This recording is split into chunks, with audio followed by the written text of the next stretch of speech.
Hello, hello, hello. Welcome, Sharpies. Welcome to the fam. We're always shouting us out each and every week. We love you guys so much, and accordingly, we are ready to start the show. This week's episode brought to you by Karma. Just because you're caught all the way the hell out there doesn't make her a bitch. That's karma. That's karma. You deserve it. That's karma. She's not a bitch. So thank you once again for joining. If you saw the advertisement that we put out, we do have indeed quite a bit to talk about. We've got some infrastructure. We've got some NCAA Supreme Court dragging. We've got some Lil Nas X, WYLIN, and of course we have Matt Gaetz because, oh my gosh, we just had to have Matt Geitzenberger, whatever his name is. So kicking off one of the number one stories this week, and it is especially present because we are in the middle of March Madness and all that other stuff, but the NCAA was a little upset at a ruling from a lower court, which basically said, y'all are a monopoly and kind of treating these athletes upon whose backs you make millions and millions and millions and millions of dollars, and yet you are not treating them fairly on the economic scale. You're saying that the scholarship is enough and da-da-da-da-da. But meanwhile, everybody but the athletes are benefiting, and so we think the athletes should be able to get paid. And the NCAA kind of took their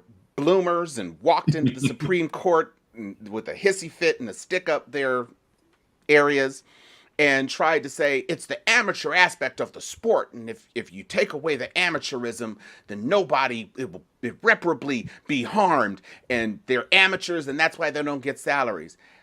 Until Justice Clarence Thomas, who almost never asks a question,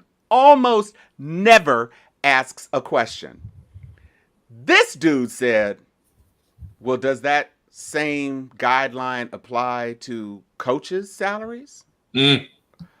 Are the coaches being paid as amateurs, or are the coaches getting market value? And the NCAA And this was this is what his response was. Well, but the coaches sued and won. In a court. You're in court now. Right. And this was your defense. Tried to protect your position. And you said, but they sued and won. Well, so this is why we're here. Good job, NCAA, proving that a college education doesn't necessarily mean college education. All of the justices, except Breyer, was basically, they were all asking very probing, penetrating questions, none of which seemed to hew to the NCAA's position. But Breyer was like, oh, millions of people have loved these sports, and when you do that, you might ruin it. Bro, so many of these athletes are one and done. Yeah. It's really not about education.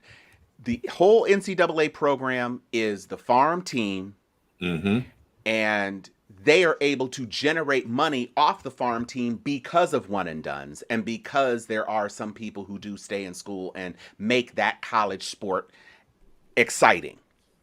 But it's also because of the gambling. People still gonna gamble. They don't care about the professionalism. Now, one might argue that if you open up to compensation, maybe you're going to open up other financial pressures, and there'll be more incentive for people to do things, blah, blah, blah, blah, blah. But all of those things would be covered under current rules anyway. Yeah. So really, the NCAA, they walked in there. Somebody put the meme up of Joe Pesci and Goodfellas being walked into that room at the end when he thinks he's about to get made, and what he was made was dead. Yeah. Yeah. And there it is. Yeah. It was not an encouraging day for the NCAA, and the Supremes. Even though there were more than 5 of them, they ran them off the court. It was not really a sexy day for the NCAA. What do you have to say, Chuck? I mean, you were much more into college sports than I was or am. How do you feel that the action today reflects on the future of college sports? I think that the entire concept of amateurism is outdated.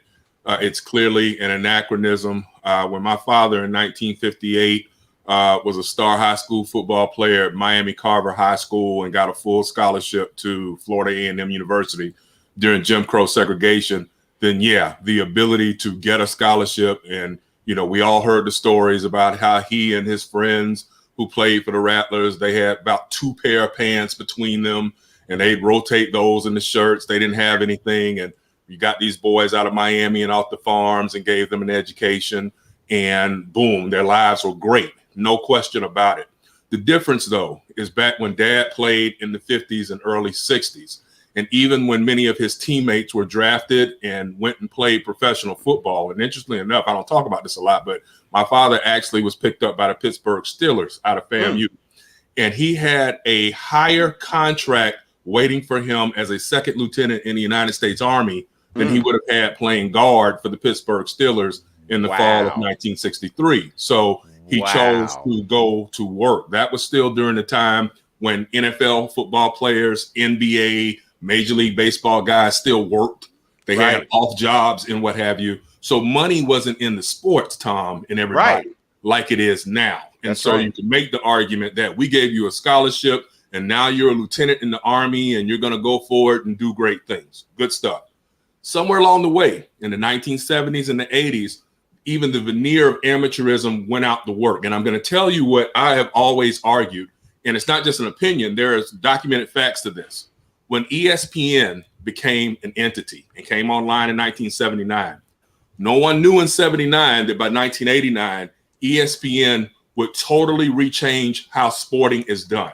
The combination between ESPN, March Madness with CBS that really took off in the late 70s and the early 1980s, it went from just a fun thing to do where there was an occasional game of the week that might have been aired in basketball and football to now you had almost 24/7 access to games and things of that nature. And as is the case, anytime billions of dollars gets thrown around here in the United States of America, there are the haves, the have-mores, and the have-lesses. And so what wound up happening here is folks are like, we're going to make this almost like a peonage system, a form of sharecropper. Yeah, you all will give you the scholarship, but we're going to make the millions and billions of dollars off of your backs. And the unfortunate thing, Tom, that you broke all the way down, and I'll yield the floor, is the majority of athletes since the mid-1980s, when big money started to be infused into these big-time college football and basketball programs, most of these athletes don't graduate. And some people say, well, that's their fault. Well, to an extent, maybe, maybe not. But when you know the type of work, and I'm not talking about the non-revenue sports. No dissing to my friends who played non-revenue sports. If you swam, played golf, ran track, God bless you. But that's not the same thing as the guys that lined up on the football team and or the basketball team, where all they had was football and basketball. I am friends with way too many to count who have told the stories about they were not really students. They were athletes, all right? And so at the end of the day, for the ones who went on to go to the NFL or the NBA, life got better. But there were many others who signed D1 scholarships and were athletes, not necessarily students, and they have not much to show for it now, even though FSU, Florida, Georgia, Alabama, Tennessee, Texas, Oklahoma, Michigan, wherever you want to go, these schools have gotten richer and richer. These coaches' contracts have gotten greater. And so I am all for being able to share the wealth with the people who are actually bringing the wealth to these schools. It ain't Krzyzewski. It ain't Spurrier when he was at Florida. It ain't Bobby Bowden. It's the boys that are out there playing ball, running, throwing, tackling, shooting hoops. All right. So that, I'm sorry I got so passionate about it, but I get frustrated on this subject because people try to come with the, well, they've got a scholarship. Yeah. Okay. Yeah. But your coach got $8 million a year in a contract and what have you. And so, yeah, I'm looking forward to seeing some movement on this. It's very similar to, well, we gave them food and shelter and they worked their entire life for us. Joy.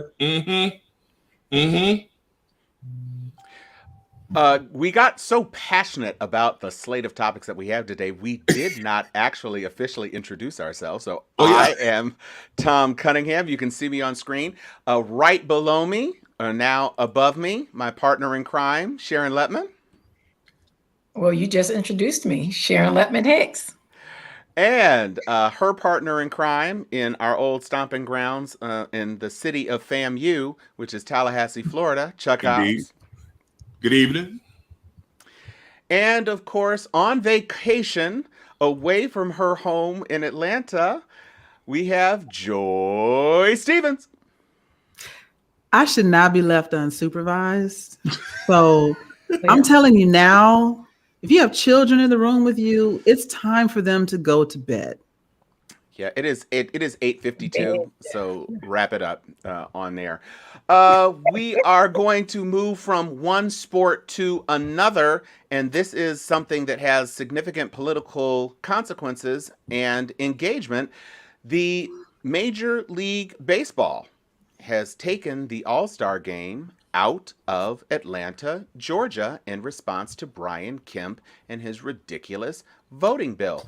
Joy, why don't you lead us off, since that is your home now, and talk about the political implications. Right. One time for all the mayors, I love my sweatshirt, all the mayors of Georgia, from Maynard to Keisha. But here's the thing. Yes, some people are arguing or making the argument that moving high dollar events out of the state of Georgia is going to hurt the small workers, going to hurt the little man, et cetera. It is. But, the same way the governor of Texas tried to convince everybody that people were willing to die for their freedom to not be on the grid when people were freezing to death in Texas, there are a lot of people in Georgia who understand the sacrifices that might need to be made in order to allow everyone the right to vote. That is a short-term sacrifice for a long-term gain. So yeah, we're all over it. Yes, boycott the hell out this state. Take your business elsewhere, because unless we hit people where it hurts and hit them in the pocket, then they're not going to take seriously the fact that these dozens of laws that are going on the books, 352 across the country for stricter for voter restrictions and actually unconstitutional voter laws. If we let it stand, we lose everything. So it's okay to lose one event as opposed to losing everything. So I'm all for it. Take the MLB away, take everything away. There's even not pressure, but rumors or people trying to whisper to Tyler Perry, like, bruh, you shouldn't even let nothing shoot here until they fix this. There's a lot of things going on, and Atlanta has been billing itself as a burgeoning new, hub of technology, of entertainment, of course, travel, et cetera. All that can be gone in if people pull out. And it is not fair to the people of Georgia, the whole state, not just Atlanta, but it's not fair to the people of Georgia to hold them hostage over voter restrictions, like saying, well, if you don't allow this, to pass, then, we're going to take this and this and that from you. Fine, take it all, because until you do right by me, everything you even think about is going to fail. Amen. How about that? So Sharon, I know you're waiting to jump in on this one. Well, one, as you also know, Tom, the National Black Justice Coalition is leading on trying to get the Masters and the PGA to pull out in Augusta. The challenge, that would send a serious message. I mean, that's the 6F sport.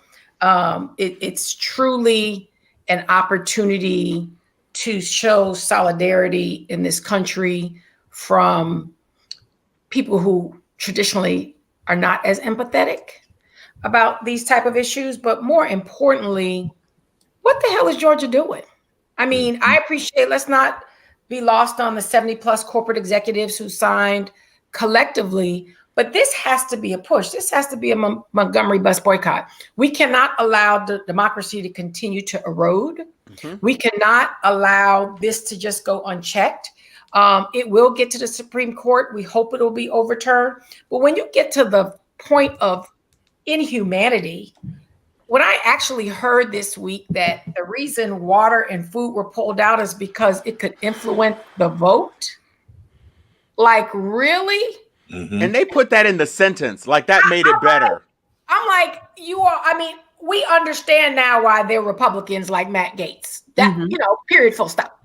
We understand why Jim Jordan and all the other filth members of the GOP exist, because they actually think in 2020 and 2021 that they can get away with this level of foolishness. And we cannot be asleep at the wheel, not even for a second, to allow this pressure until it gets to the court system, because they are not going to change it for themselves.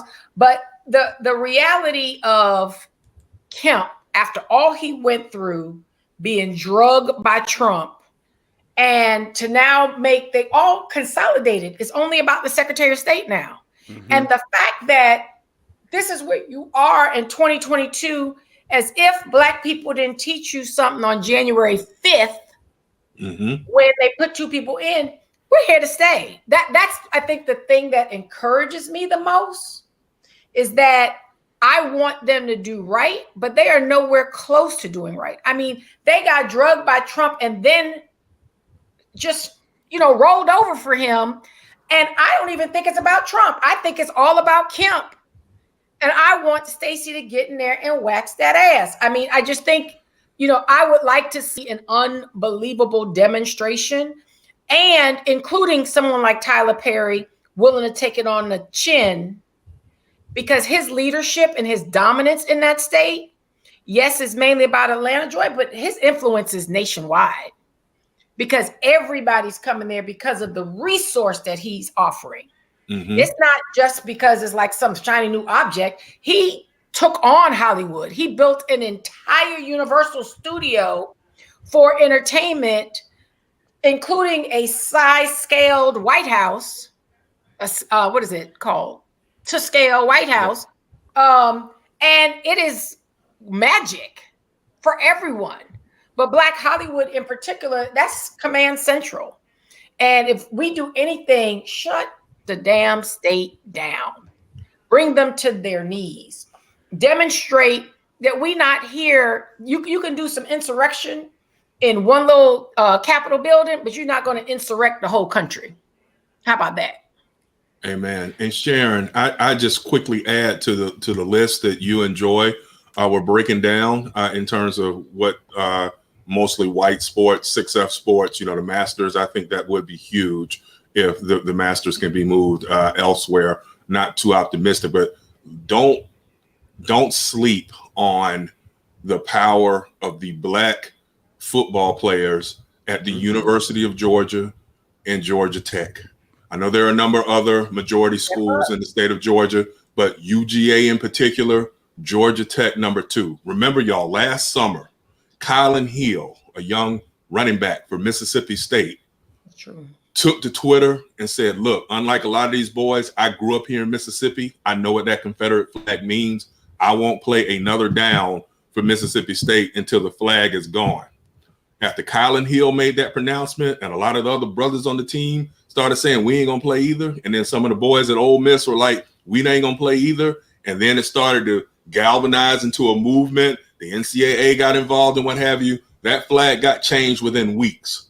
Point being is that as much as a lot of 6Fs like the Masters, they really love the Georgia Bulldogs and the Georgia Tech Yellow Jackets. And if you get into a position where these Black SEC ball players, and we got to face it, most of these schools, Alabama, Auburn, Georgia, right on that, Florida, you name them, the majority of the ball players are Black.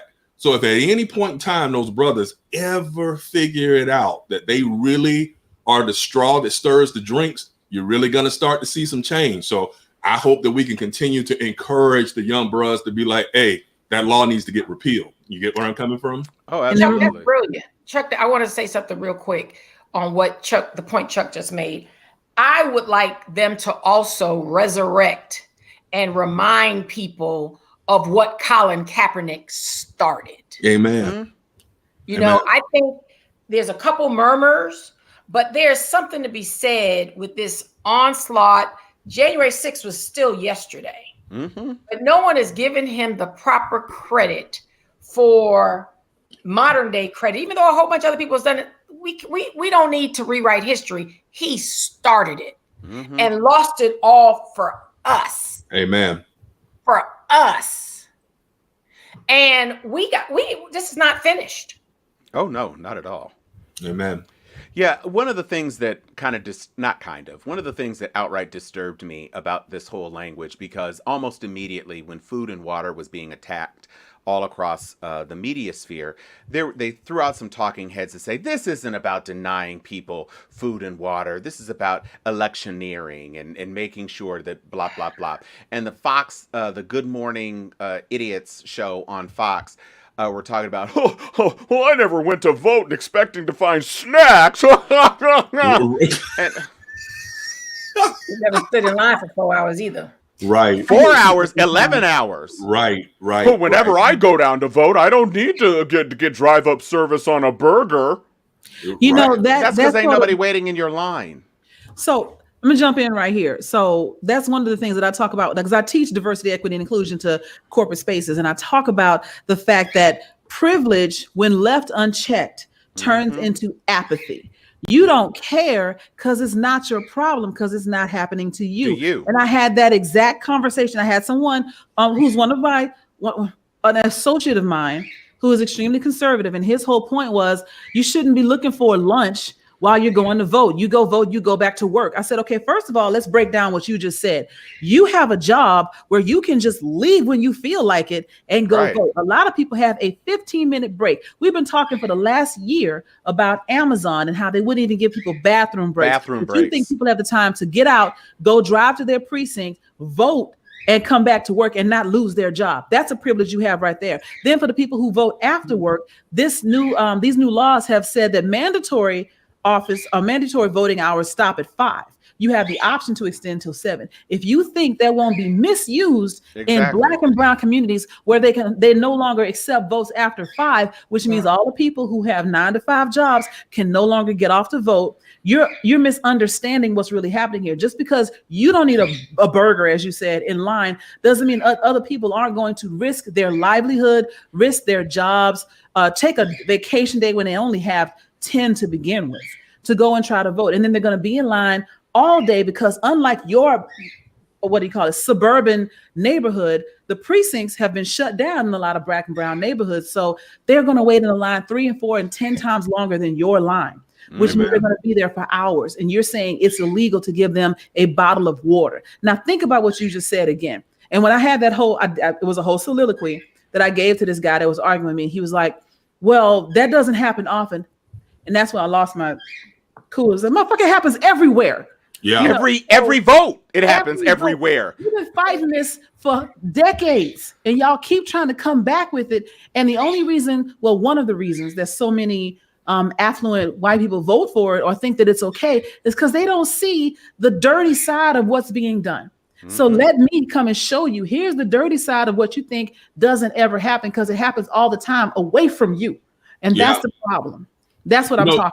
And Joy, something that could help with that. And I mean, I'm not saying this can happen immediately, but think about this. Sharon knows this well. In Tallahassee, there is one central precinct that you can generally go to. There might be others, but I definitely know you can go down to the Leon County Courthouse. No matter what your precinct is, anyone in Leon County can go to the courthouse and cast a ballot, right?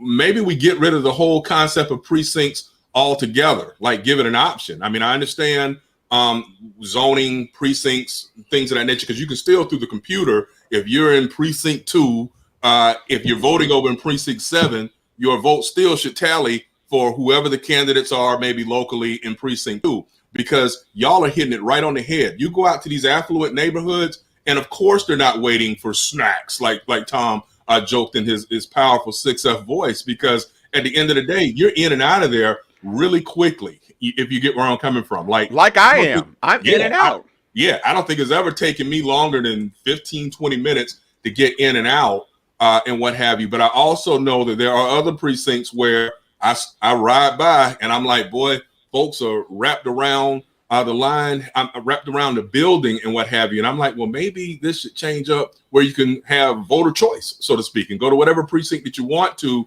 so that we can go out there to their hood, if you get where I'm coming from. And clog their lines up. Yeah, exactly. Yeah, let's have all of them people. You know, Dana, you asked what was his response. Mm-hmm. So I'll tell you, after I had my little soliloquy and shut him down, I shut him down. And he did something that I find is often the fallback position to a lot of folks. He's like, well, if that's the case, then that shouldn't happen. And you totally missing the fact that it's already happening. They've already decided that that's how it's going to go. If I walk up to someone and give them a bottle of water, I'm going to jail. And you're like, well, if that happens, it shouldn't happen. But we've allowed it to happen because we've allowed a governor to be in place that is saying that this is what's going to happen. So it's not a question of if, it's a question of when. And a whole bunch of legislators that drew up the law that he had to sign. Let's not be confused that one person said this is an idea and give it to Kemp. All of the GOP in that state, let's be clear, the GOP in that state voted it through 2 houses to get it to him. Mm-hmm. So they all had to do that. This isn't just a Kemp thing. This is something that people need to be thinking about as terms come up. Don't you wonder what kind of meeting they had to come up with that shit? Mm-hmm. I mean, I sometimes you wonder, like, how could I get in the head of a 6F'er? And it's like, what caused y'all to sit around? Oh, well, you know, black people got to be fed. You see that lady that went viral. She came with her snacks. You can still bring your own. You ain't gonna tell me I can't get in line with my own snacks. I mean, I'm really old school. When we used to pack lunches to go to the beach and your cold fried chicken. I mean, all we got to do is send out the rules. I think one of the best things that I saw in this election was, what is your voting plan?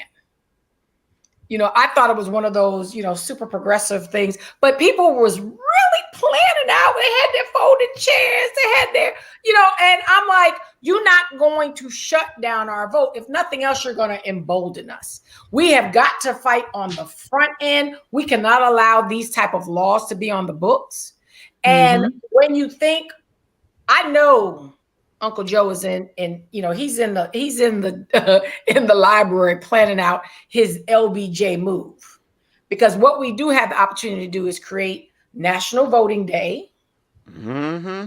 So we're gonna shut this shit down one way or another. National Voting Day, as much as you crunch, and Chuck and a couple other Floridians on a thread. I mean, I have to lift up Leon County. We have bomb diggity elections. We do. When I say, I have stood in the line for 2-3 hours when I lived in Maryland and we had to vote. Yeah. But it was to reelect Barack Obama. So the lines was wrapped around the corner. Yeah. And down the street. And, we were there for at least 2 hours. Mm-hmm. And I was extremely uncomfortable because I'm from Leon County and I'm used to getting through my line rather rapidly. I don't care what side of town you live on. I used to drive to the other side of town just to go to the public library, because our early voting days are all the public libraries. That was a recruitment for people to start going to the library, but you can vote at any library in the city for 5 days. Early voting. So, it is a central system. I just hate this backwoods stereotype on Georgia being perpetuated by their elected officials to create these barriers of opportunity. When I look at Houston and how all the shenanigans they pulled off in Texas to try to suppress the vote, time stop for that foolishness. I mean, we have got to keep the fire burning. I mean, it's it's so unacceptable to all that we go through as a people to then have an election like 2020, have a loss in 2018 like Stacey Abrams had, that was just overrun with voter suppression, and to think that you're going to put it in law in 2022 and we're going to stay at home. The fight is so worth it. I want people to stay pissed off. But it's so unfair. It's so unacceptable. But the secret weapon is that signature match. They're going to do it. It's layers. It's not just one little thing in this bill. There are layers of suppression that they built in this thing. Go ahead, George. Sorry. I want to jump in here because very often when we do this show, people will comment and they will say, well, you didn't answer my question because, you're not ready to answer. So I'm going to talk about this right here. This is coming in from Twitch. There is no Jim Crow occurring right now. Where is it happening? Blacks and whites can vote, can they not? who specifically in Georgia, I think that was supposed to be in Georgia, is being suppressed. I'm very confused why Democrats seem opposed to this when they did the same thing years ago, but all they do now is blame Republicans. Please, Democrats, defend your actions against minorities all those years ago. Please explain why you supported Jim Crow and voter suppression for decades. So I'm going to explain to you why Democrats supported Jim Crow, because all white people supported Jim Crow, regardless of party. For a long time, the Democratic Party was a party full of racist and white supremacists. They called themselves the Dixiecrats. It was part of the Southern strategy.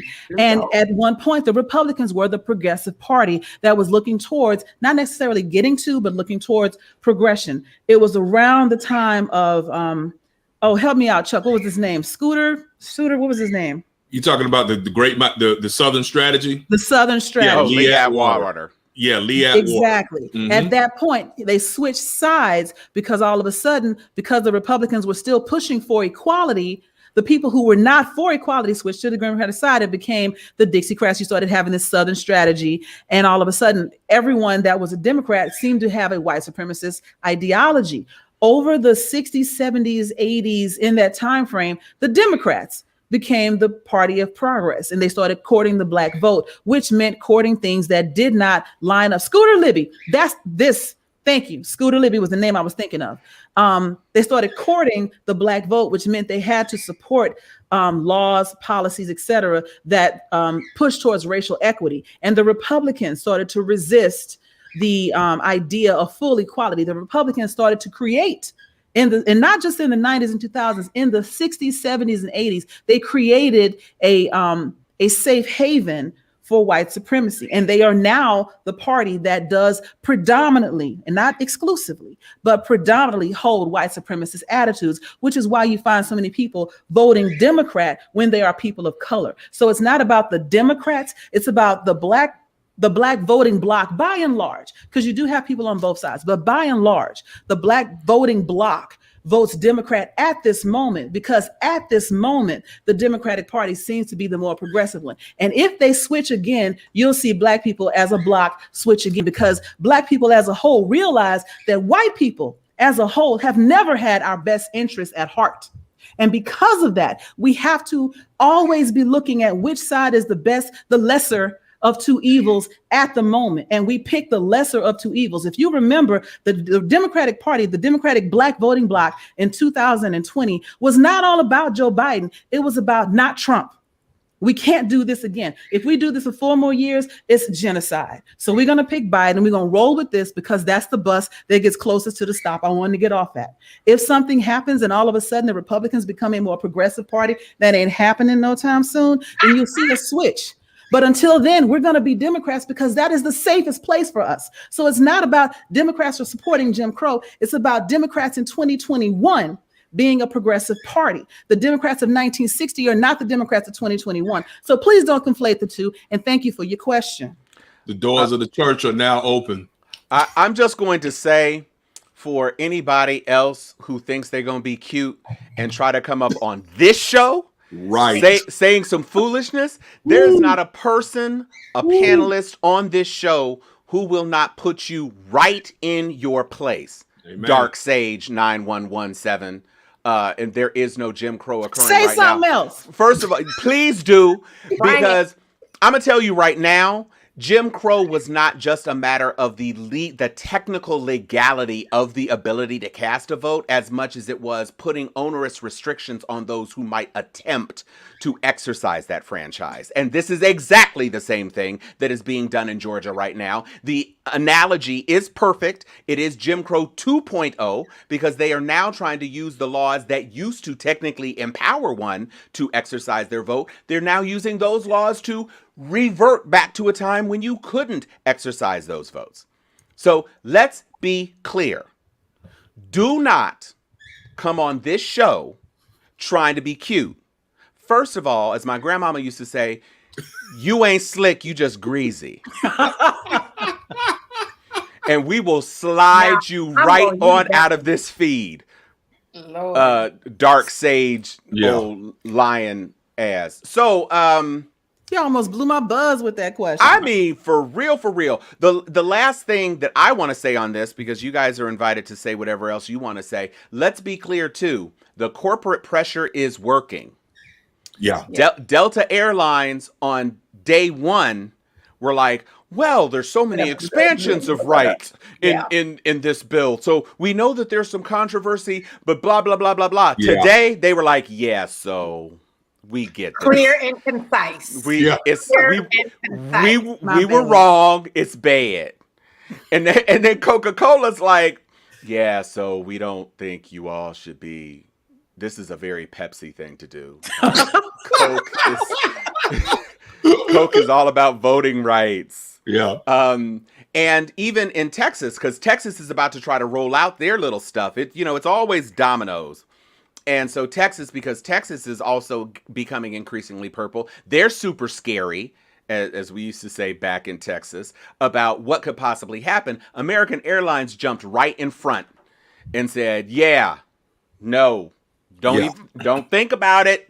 Don't do it. And Dell Computers also came out and said, yeah, this is not in line with our corporate culture. So they're going to be trying things. But Tom, you know the piggyback has to happen now. Oh, absolutely. MLB that is a hell of a move. It's a move. That is a hell of a move. Absolutely. And LeBron and the boys ain't gonna be upstaged. Yeah. So NFL, and then when the Colin crew gets ignited, I mean, it's just a matter of time. Now we have to put out, well, this is not just repeal everything, but advance. Right. What you bragged about in 2020. Exactly. Your flawless election. Y'all had damn 3-4 recounts. I know that's right.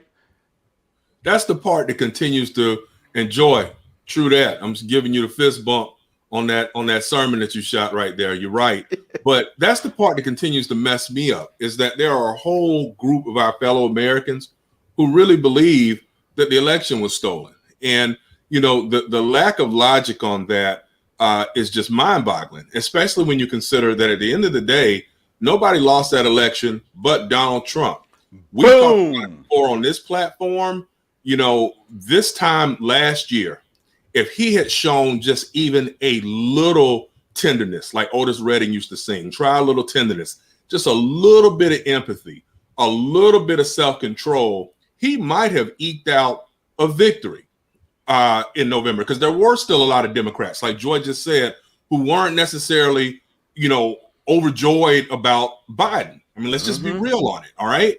But as the year went on and this guy got worse and worse, and those MAGA rallies started going, and he's joking about not wearing masks, and people are dying and people are getting sicker. As time went on, he never was going to impress Democrats or progressives, but he lost people who he was able to siphon off from Hillary Clinton back in 2016. A lot of white folks who were moderates, a lot of white women who were like, well, I wanted to give him a chance because he's different. And now they're like, I made a mistake in 2016 because this guy has no empathy whatsoever, as we are in the worst pandemic since the 1920s. So with that in mind, it continues to show the party of personal responsibility. They have no responsibility in understanding that 8 million vote deficit, that was on him. That wasn't on stolen election or Dominion voting systems or none of that. And it continues to boggle my mind that there are very intelligent people who believe that foolishness. Well, amen, Alvin. That's exactly what I'm trying to say. If he shuts up, he probably wins last year, but he couldn't keep his mouth shut. Okay, let's not open a rip in the fabric of space-time and have that shit happen. Let's just keep looking forward. No, we've been concerned about how quiet he's been. Right. Let's be clear. He issued a 6-paragraph statement. It's not that he's being quiet, it's that nobody can hear him because nobody wants to have him on. And he can't tweet no more. That would have been 25 tweets. My friend just said he hasn't been quiet. He's been muted. Exactly. Yeah, and he doesn't have a professional coterie of speechwriters anymore to try to make him sound literate. He is the unbridled id of an angry 7-year-old. Good point, Tom. And speaking about the unbridled id of an angry 7-year-old, this walking can of pomade is in some hot water this week. Where did you get this monster's picture from, though? Okay, He looks that like is Eddie Munster. that is his hair, though. Can we be clear that he has got, as the kids say, he's got too much product in there? Yeah, that's a lot of product. I'm going to let Sharon kick off with this because she is a Floridian, and I know that the angst is flowing in Florida right now. So go ahead, Sharon. I mean, it's far too personal for me. And I wish I could go into it on this show. Yeah. But then I'd have to, shut it down. But Matt Gaetz is the gum on the bottom of your shoe. Ooh. Okay. And all this noise about he's gonna try to pull the Trump. The difference is, boo, you're not Trump. Right. And there are no pardons availability. You have disgraced your father, who will do everything to get you out of it. Mm-hmm. But who the hell gets on television and says, well, my daddy was supposed to or is wearing a wire? I'm like, that lets you know the desperation. That lets you know that not only are they in trouble, but they are really, really stupid and arrogant and really believe America is stupid and gullible. Mm-hmm. Who gets on television and says the FBI put a wire on my daddy to catch somebody? Well, I guess he ain't gonna catch him because the gig is up. Let's start there. Then karma is the best 5-letter word in America. And one day I may write a book to just, tell it all. But Matt Gaetz is just getting started. And he has been a manipulator of the FBI. He has been a manipulator of the courts, of the state courts. He thought he was running for the U.S. Senate, but Chucky Poo, guess what? Yeah. This is my conspiracy theory. As Bill Maher say, I can't prove it, but I think he done pissed off Dickie Cheney. Yeah. People we don't be so. I've been hearing the same thing. This is the whoops backlash of messing with Dickie's baby girl. Because dictators shoot you in the face. Won't he though? Won't he? That is not a metaphor, by the way. Those of you who thought she was like, oh, ha, he'll shoot. No, he pulled a trigger and shot a friend in the face hole. So when Matt decided to get on a plane and swoop out of Florida, swoop into his daughter's backyard and think that he was Trump, who she wasn't already not afraid of. Right. And decided to cast an assault by the crazies that have taken over the GOP. I think he might have pissed off the hunted man. Mm-hmm. Well, because when I say this don't work like this in Florida, and all the dominoes are falling. Yep. You ain't heard a peep. He got already a man that's sitting pretty, waiting to cut a deal. Tucker, that's right. Tucker Carlson dodged him like, dude, I remember having dinner with you and some unknown chick. He pulled 100% Drake on that one. Did you think you were coming on this show to implicate me in your foolishness? Yeah. I mean, one, his reputation. First of all, what we have to break down Matt Gaetz. First of all, he's a millennial. Mm-hmm. Okay, and I'm a proud Gen Xers to say that he has been too privileged because of Pappy. Mm-hmm. Too long. What arrogant mofo represents one state, and because you're a few miles away from Alabama, you thought you were setting yourself up to run for U.S. Senate in Alabama. The Trumps have cut a deal with Marco and/or the daughter, and because Matt Gaetz, I've known for a minute that he intended on running for U.S. Senate of the state of Florida in 2022. And all of a sudden, he is throwing out all these nets to see what will stick. Fox has said, you ain't got no job waiting for you over here, boo. Not even but Newsmax. Now, you're talking about FBI testimonials. You're talking about women who have chosen the profession of sex worker to say, I'm going to let you know how many of the boys was trying to come along for the ride. And then they leave in voice messages like 10-year-olds because they think they're invincible. So Dickie done, again, I can't prove it, but I think Cheney's been a little busy.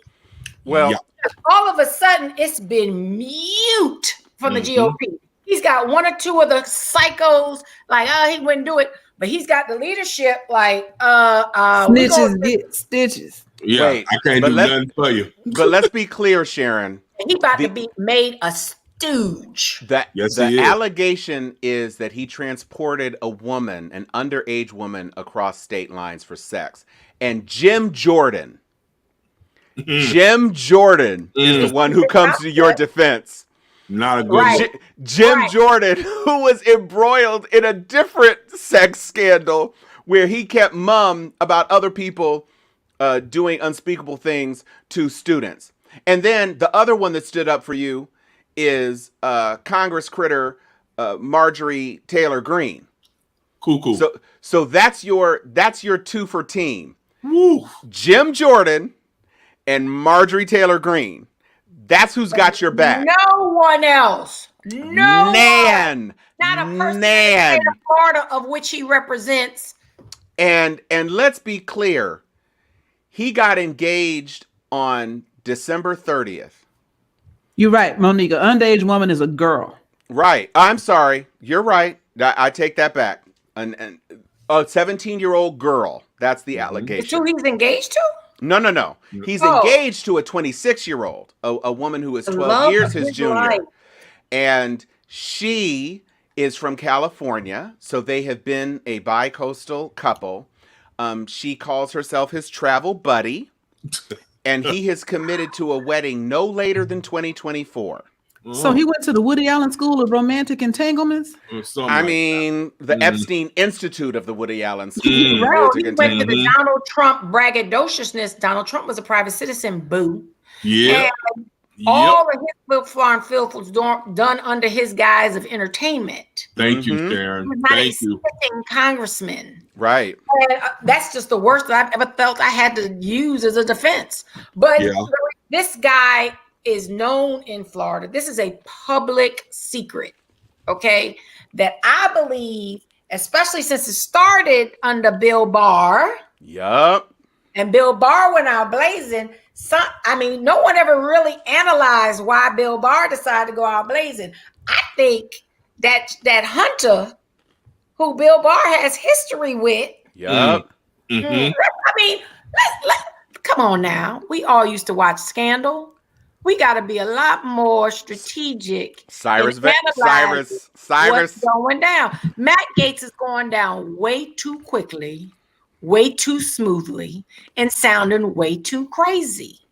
And people are, Trump did it. He ain't Trump, boo. Right, Sharon. Only Teflon Don in the entire world is the president of the United States. Only Teflon Don. Right. And this fool is out there running, and I'm not talking about Trump. I'm talking about the position of POTUS. Right. Yeah. Okay, this fool is just flailing. He opens his mouth. Who tells anyone that their father was wearing a wire? It's crazy. It's absolutely crazy.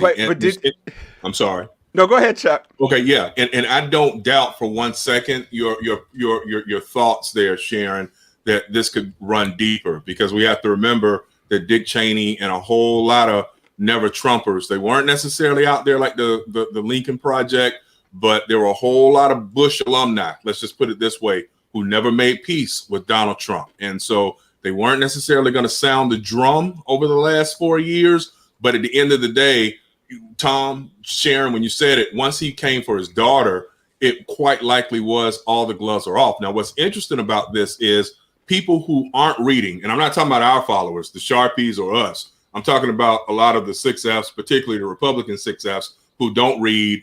They catch memes and what have you.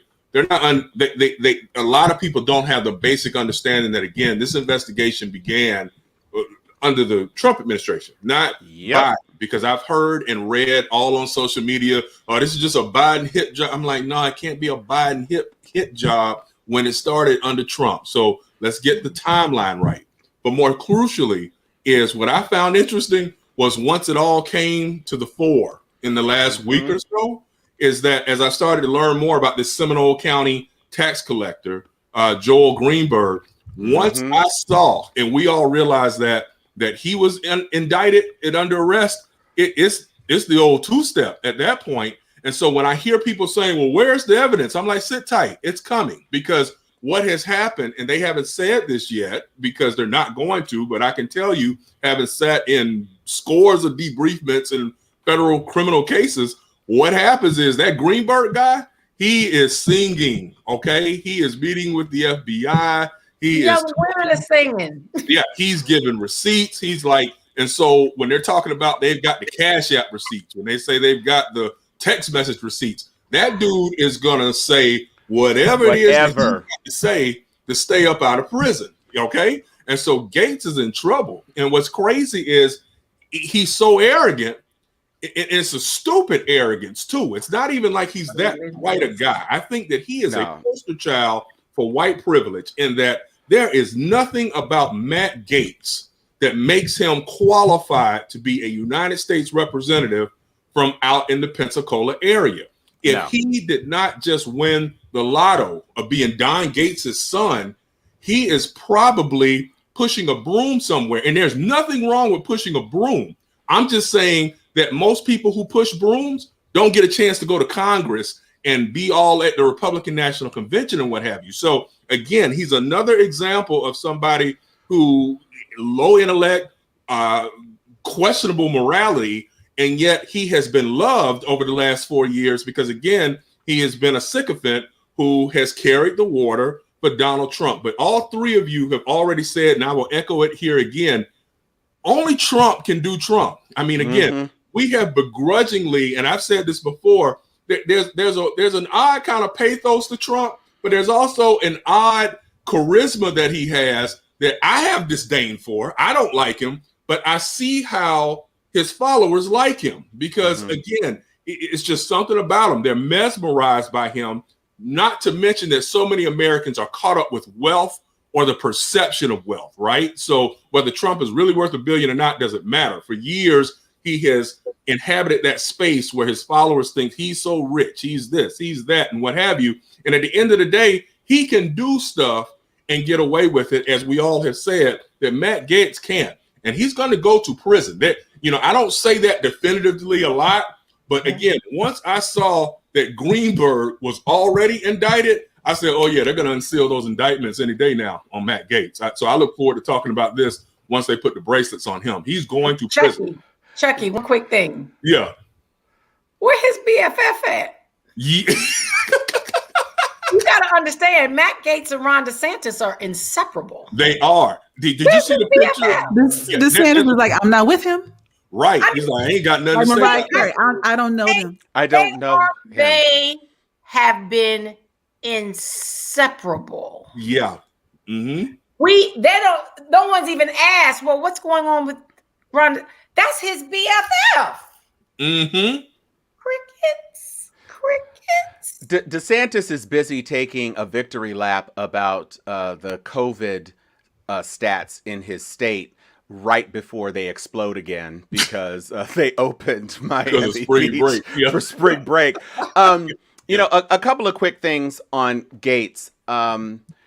You might remember that when our frat brother, Chuck Cedric Richmond, made a comment about raising a black son, and Matt Gaetz jumped into the breach talking about, you don't know, I have a son who's a person of color. So just so we're clear on that. Oh, show the pitch. Unmarried Matt Gaetz. 38 years old. 38 years old.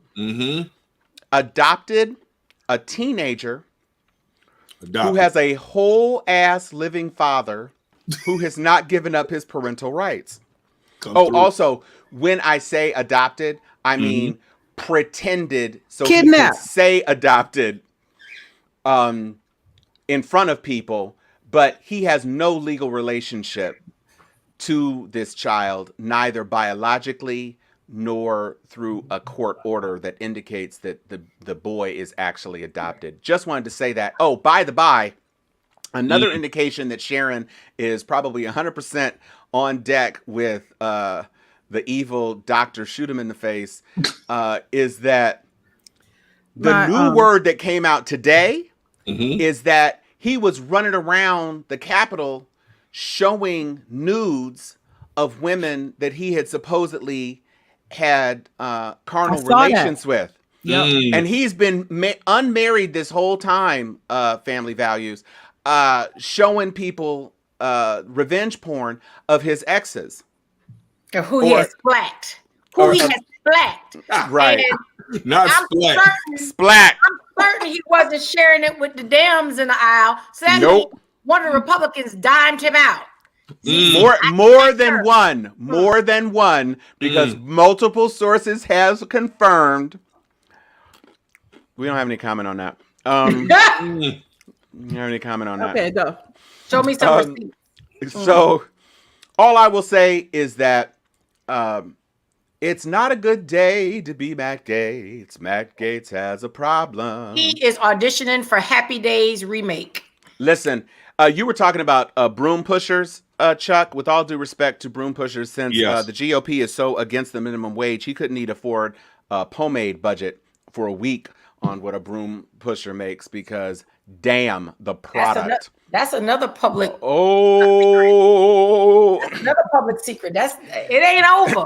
Gaetz can't read between the lines. Do da. Snorting up those powdery lines. Wait, oh, da do my da. home was like, as far as his adopted son is, he's like, I know a pool boy when I see one. That's his lookout. That's his lookout boy. Let's. In all fairness, Liberty University got that one unlocked. Right. And y'all, we cannot forget what the Honorable Luther Campbell, also known as Luke Skywalker from our age, said several years ago about Donald Trump and this ilk.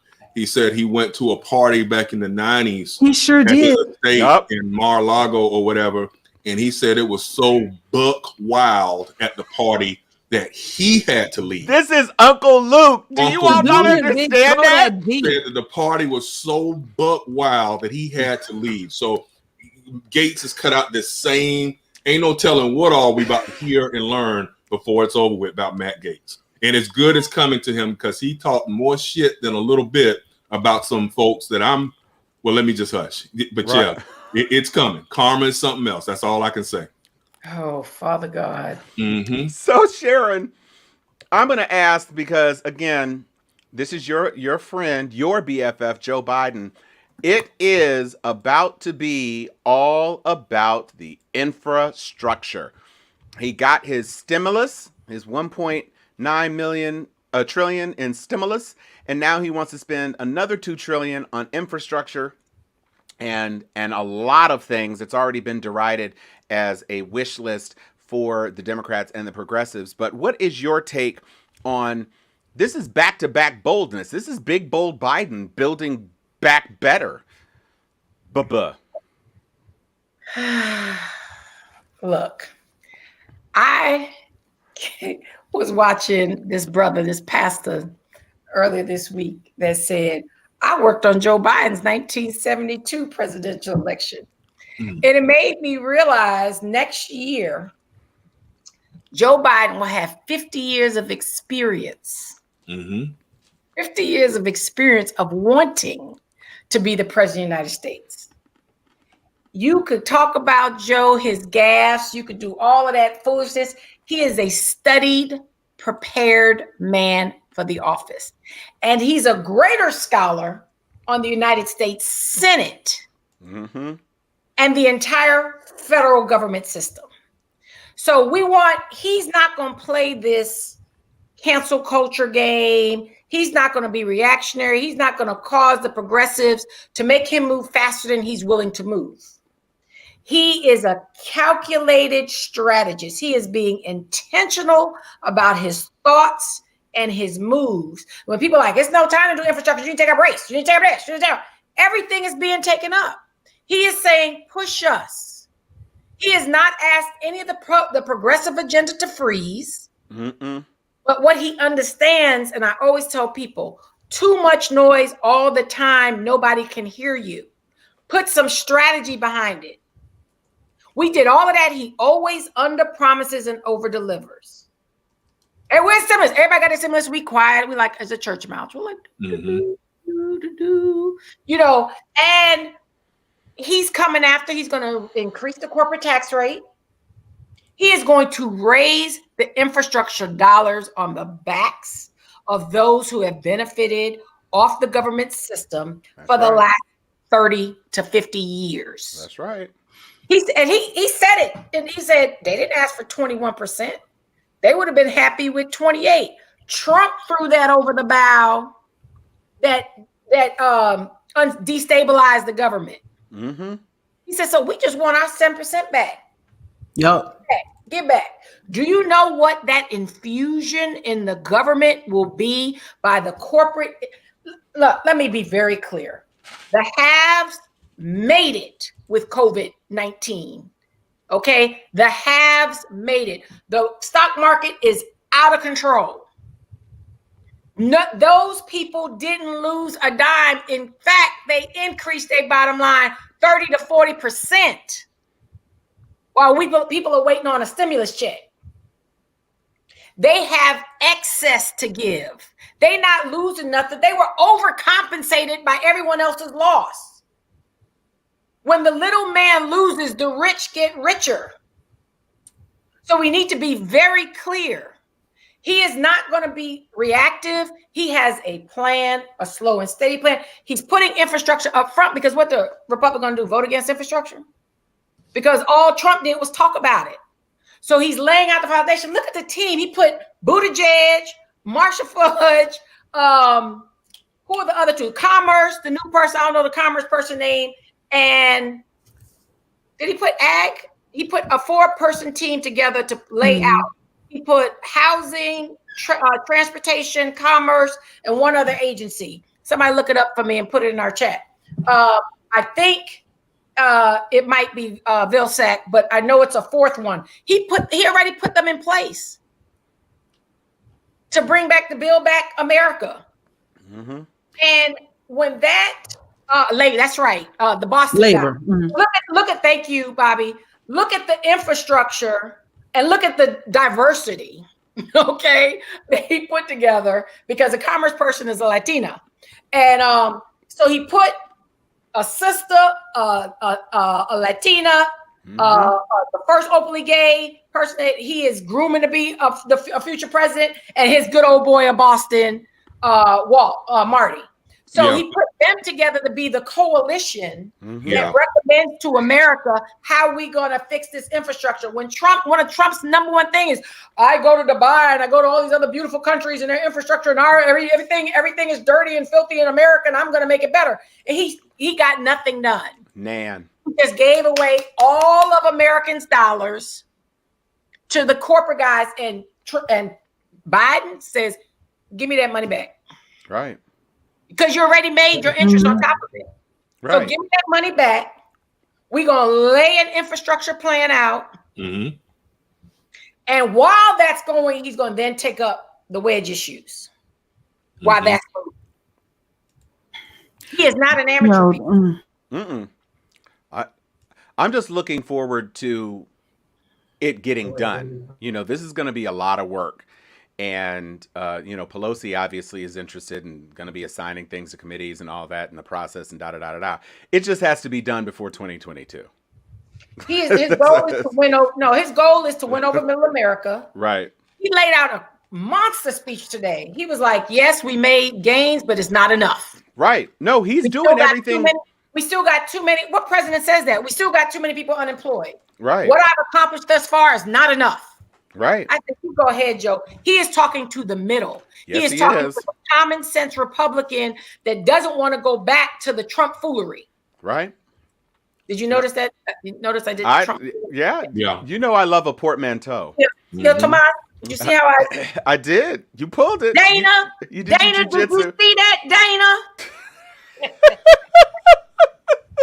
Dana Right. Cunningham, did you see that? Do we have anything else on infrastructure? You gave a master class, Sharon, and I know that Madame Joy Stevens is champing at the bit for us to get into our pop culture segment. Are you ready, Joy? Are you ready to go, Joy? Yes, I'm ready. Okay, here we go. And yes, I just want to say, somebody said, please don't drag Lil Nas X. That is definitely not happening on this show. So go ahead, Joy. Put your chair in the bed. So we every week we do a segment called Gangster of the Week. And earlier this week, I told my counterparts here, my Gangster of the Week is Lil Nas X, because that little boy, woo. Okay, so if you haven't been following what's happening, I'm gonna give you just a quick synopsis. So Lil Nas X, he is a rapper / singer, whatever you want to call him. He's an entertainer. He is openly gay. And he's the one that did Old Town Road back in the day. But he also recently put out a video called Montero, subtitled Call Me By Your Name. Now, the video is, it's artistic. It's a lot. But what art isn't almost too much for you to handle? Sensory overload, if you will. Mm-hmm. And I love it because what he has done is put forth something extremely provocative that has made people challenge the pre-held beliefs that they have. Mm-hmm. You know, the tradition, the heritage, the religion, whatever. He challenged all of you on, because basically, if you haven't seen the video, you may have heard, oh, it's satanic. He is a devil worshiper, etc. None of that is true. Basically, the synopsis of the video is, when I realized I was gay, the church condemned me. So since you say I'm going to hell, I'm going to own that bitch. That's what the video is. And I love him for it. So I'm going to break this down for you, because here's the thing. He's going to be my Gangster of the Week. I'm not going to run it back again then, but I'm going to tell you, it started with him putting out this video. And then he went on Twitter and he was like, I spent my entire teenage years hating myself because the shit y'all preach would happen to me because I was gay. So I hope you mad, stay mad, feel the same anger you teach us to have towards ourselves. And his point was specifically the church. And I'm not talking about any particular denomination, just the church in general has been very violent, hostile, and intolerant of homosexuals in all of their non-binary glory. So he's put this video out, and if you haven't seen it, I promise you it's worth a look, just so you can see what his vision was. But a lot of people have a problem with it. He's worshiping the devil. Now I'm gonna tell you a few more things. So everybody's hot and mad about him worshiping the devil and blah, blah, blah. But y'all forget, we watched South Park let Saddam Hussein and the devil be in a gay relationship for like a year and a half. I remember a few people being mad about it, but they didn't try to say he should be condemned and whatnot. And I'm gonna take you back a little further. Don't act like you forgot Prince used to walk around in his drawers all damn day. You know, so if it's about who is sexy, who's not, and first of all, Prince, I'm gonna need you to do some sculpting, son. But this is exactly what we're talking about. When you used to be a hoe, but now you say you're judgmental, and that is the church in a nutshell. You said sculpting. I'm gonna need him to do a little sculpting. I'm just saying. Grooming is everything, and manscaping. I'm going to tell you. So a few more things there. The reason people lost their mind is because during the video, and if you watch it again, I urge you. The video. What'd you say? I thought we were going to do a sample of the video. We're not doing a sample of the video because I don't want this to get snatched off of Facebook for using too much of the time and everything. But I urge you all to go judge for yourselves. Watch the video, and I'm going to break it down for you. Essentially, it's in 3 acts. The first act is he is non-binary individual. He's Adam and Eve, basically, in the Garden of Eden. He's tempted by a serpent, Lilith, however you want to look at it. And as he's tempted, he tries to run. He tries to deny what's happening, but he's tempted and he falls, like we all do, right? And so once he realizes I'm gay, he ends up being tried in court. And what I found interesting about this is he is tried in a court full of people dressed in blue, and he's dressed in pink. So there's that stupid dynamic of, boys and girls, blue and pink. So he's a boy dressed in pink. All the boys in blue are stoning him, and they stone him to death. But here's another thing. If you watch closely, there's people in pink in the stands. And that's the hypocrisy of the people that serve to judge him. How you judging me throwing stones when your ass is pink too? Mm-hmm. Right. So I love that piece of it. So he gets stoned, he dies, and he tries to go to heaven. But as he is ascending, remember, the Christians have told him, because you're gay, you can never go to heaven. It's an unforgivable sin. And so you're going to hell. Oh, am I? Oh, really? I'm going to hell? Okay, then let me ride this bitch. And so he grabs his pole and he does the most epic pole slide from heaven to hell. It is outstanding. I wish this was a gift. When I tell y'all, I've been trying, I want a pole in my house now because I really want to practice this. Like, I did so much research and understanding what was going on in this video that it got catchy. Now I'm hooked. I'm singing this song in my mind all the time now. And so every now and then I'm like, call it when you want. Call it when I started just spontaneous booty pop in the kitchen. You know, maybe this song does have some kind of power, because I promise you, every time I hear Call Me By Your Name, every time without fail. But my point is, I'm gonna tell you, and to the men on our broadcast, to the men in our audience, I want you to keep an open mind when I say what I'm about to say. I think, and this is my personal opinion, I think that the reason so many people have a problem with what he has done, because it's been done before. Madonna questioned Christianity with Like a Prayer. Sinead O'Connor tore up a picture of the Pope, etc. I think the problem they have is this. This is him sliding down the pole with his bulge, his package in full display. I think he's sexy. It's not little. You're right. It's not little.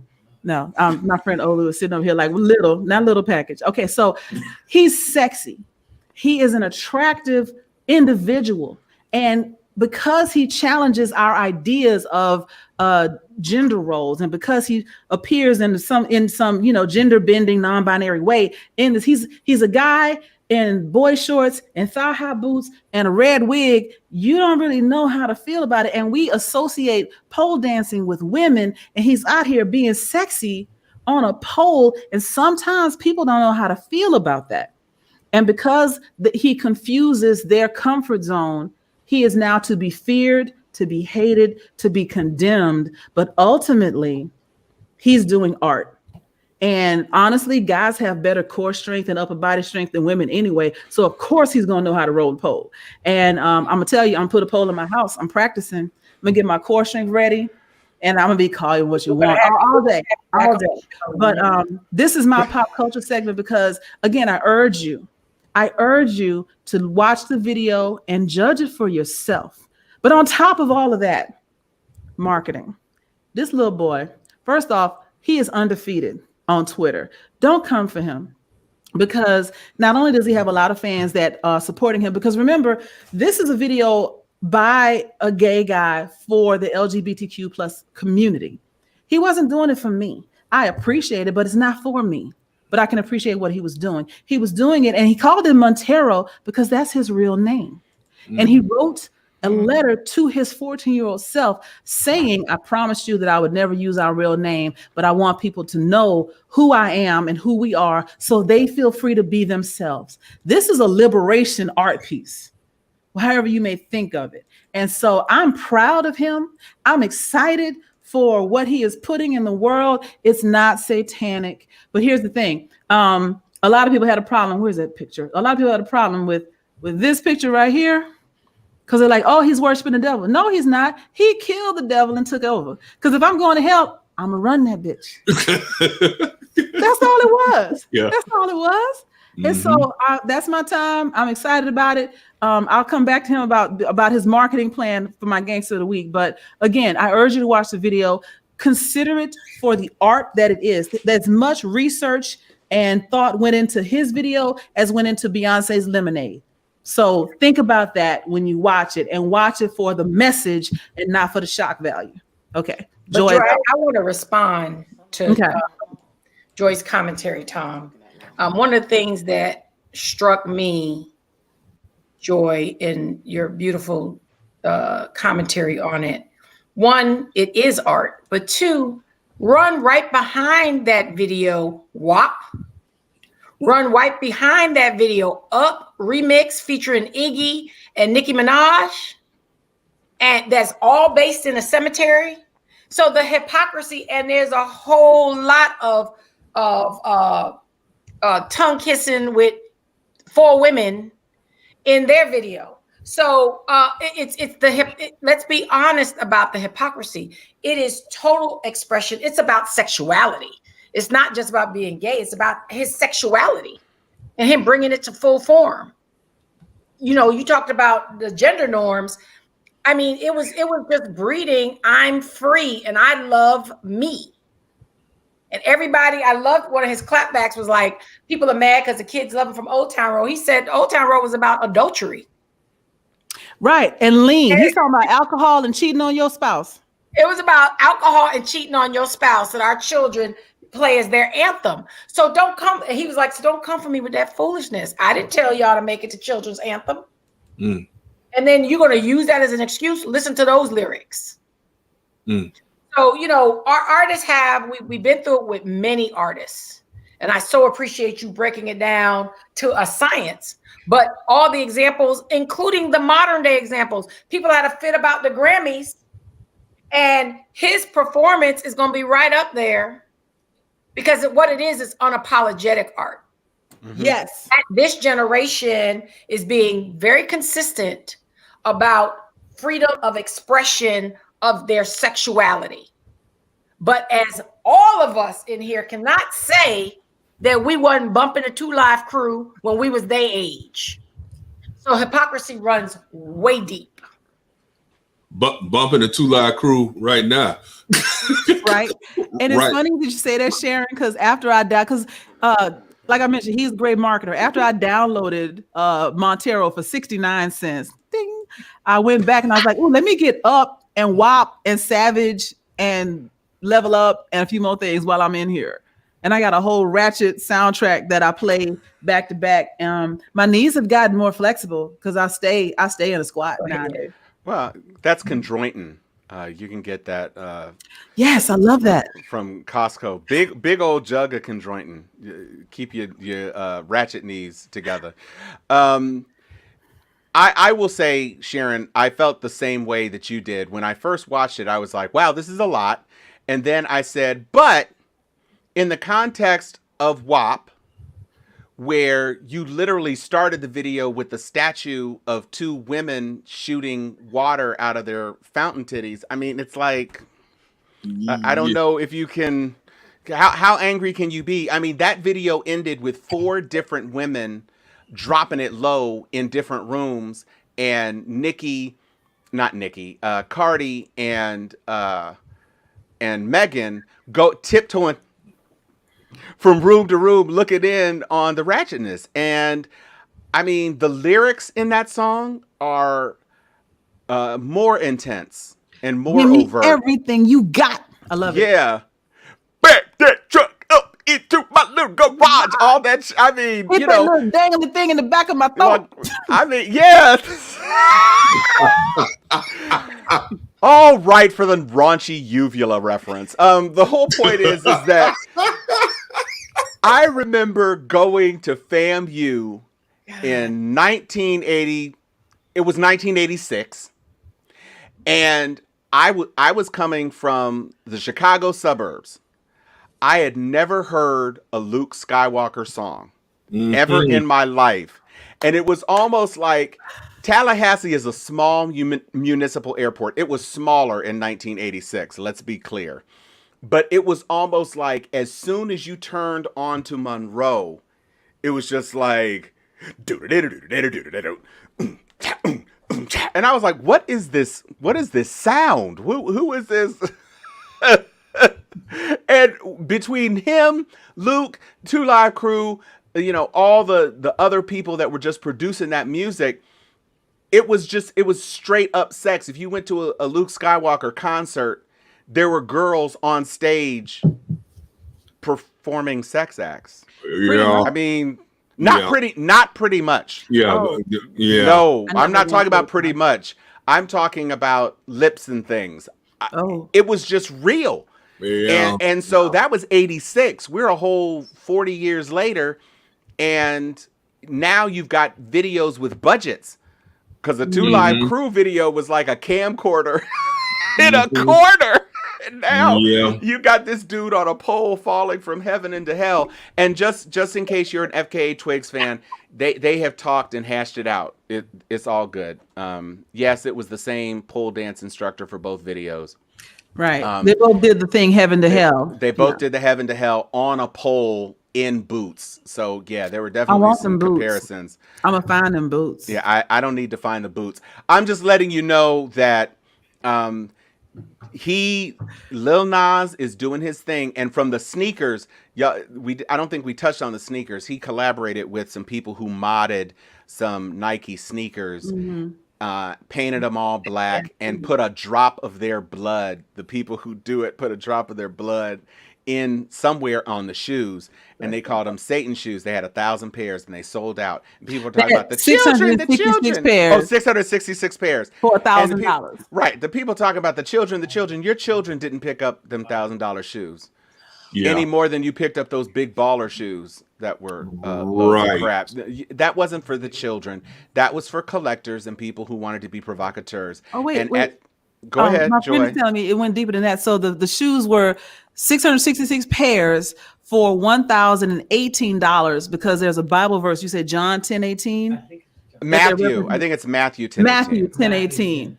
Yeah, and then the drop of blood and everything for the Satan shoes. But Nike was like, nah, bro, that ain't what we meant. Nike ain't like that. But it's aftermarket, so it is what it is. I mean, shoes already been sold. One of my favorite songs. Well, there you go. Mm-hmm. Now they're gonna be $50,000 because they limited edition. Yup. Right. Yeah. Now it's just gonna keep escalating, and like you said, Joy, everything from making the current single only 69 cents, so it's half as much as all the other stuff. I mean, I bought it. He is trolling the world. And that's what artists do. I mean, this is what Madonna would have done. She had that whole sex book that you couldn't even open without bending the damn hinges. And I say that from experience. It's just what it is. And he did the damn thing. He absolutely did it. Do we have anything else to say about Lil Nas X before we go into our gangsters? Yeah. Just real quick for me, because everybody else broke it down. I live and let live. We've been watching the culture wars our entire lives, and it continues to boggle my mind that people get hung up on how people express themselves, how people choose to make love, or who they choose to love. And life's too short for that. I'm whatever floats your boat is my mantra, and I wish Lil Nas X well. Do you, bro? Do you? Thank you. So that's going to take us. We're at a lean hour and 23 minutes. Let's see if we can power through to the end, y'all. We know who Joy's gangsta is. Do you want to throw up the picture you want to throw up, Joy, to indicate your gangsterism on that? So if my gangster of the week once again is Lil Nas X. I mean, you gotta love him because, again, not only did he do what I think is going to be an excellent piece of art, history is going to show that this was wonderful, well thought out, but the marketing behind it. He's been planning this for a long time. He's not even millennial. He's Gen Z. You ain't gonna beat no Gen Z person on Twitter. On the interwebs. The internet is undefeated because Gen Z remains undefeated. Joyner Lucas came for him, got shot down. Conservatives came for him, got shot down. What you not gonna do is come for your boy. And not only that, but people were caping for him on Twitter, like, Christians say not to practice witchcraft of astrology, but celebrate the resurrection of a dead guy on a Sunday after the first full moon of the equinox. Then they drink wine and bread as his blood and body and chant over animal sacrifice. Okay, so that's a little much, but it's not technically wrong. But here's the thing. A lot of people in the LGBTQ plus community identified and were able to understand the struggle that he put forth in that video. And for that, I love him because it took, yes, it's marketing, yes, it's money making, but that's not why he did it. He did it because he wanted to give voice to people who don't always see things that they understand as themselves, as their identity on screen, and he gave them a way to reconcile the religious infrastructure they've been brought up with who they really are. And I love him for that. And so that's the most gangster shit I've seen in a minute. Amen. All right. We can move into my gangster. I have a video to share about my gangster, and everybody knows that one of the biggest stories of the week has been the trial of Derek Chauvin. And there has been some really incredible testimony that has been shared by a lot of witnesses. But one of the things that really moved me this week was the testimony of a brother who is a mixed martial artist. And they were trying, the defense attorney was trying to set this brother up, but he was just One else, right? entirely too Or real. feel- So I'm going to roll it back to the beginning, and I just want y'all to pay attention to this brother. Everything about him, you got to look at his eyes, you got to see how he says things, and then you got to appreciate what he's doing. So let's take a look. And you observed Officer Tao push someone else, right? Or feel like he pushed someone else. I didn't let him touch anyone else. Do you recall saying, "I dare you to touch me like that. I swear I'll slap the fuck out of both of you"? Yeah, I did. I meant it. So again, sir, it's fair to say that you grew angrier and angrier. No, I grew professional and professional, and I stayed in my body. You can't paint me out to be angry. So this is a mixed martial artist. His body is a weapon, and he knows that. Even a cop who has professional training, even an armed cop who has professional training, every sinew and fiber of his being is considered a weapon. Yeah. And this guy was trying to paint him as though he was getting emotional and irrational and out of control. And he just said, no, because if I was getting emotional, you would have known it. But I got more professional and stayed inside my body. And when old boy tried to say, did you say you were going to slap the fuck out of him? Yes, I did. And I meant it. And I meant it. I said, this brother is the realest. And We can go now in the middle of this courtroom. right. I mean, and then at the end, when he said, you're not going to make me into an angry, the guy was just like, That's what I was going to do. So the defense rests, I guess. I guess I can't do that then. Yeah. And I didn't show the whole clip because the whole clip is kind of long. But trust me when I tell you, go find this clip, because he was being so reticent on the stand that the judge actually had to say, you do have to answer the question. Because he was like, did you call him a bum 13 times?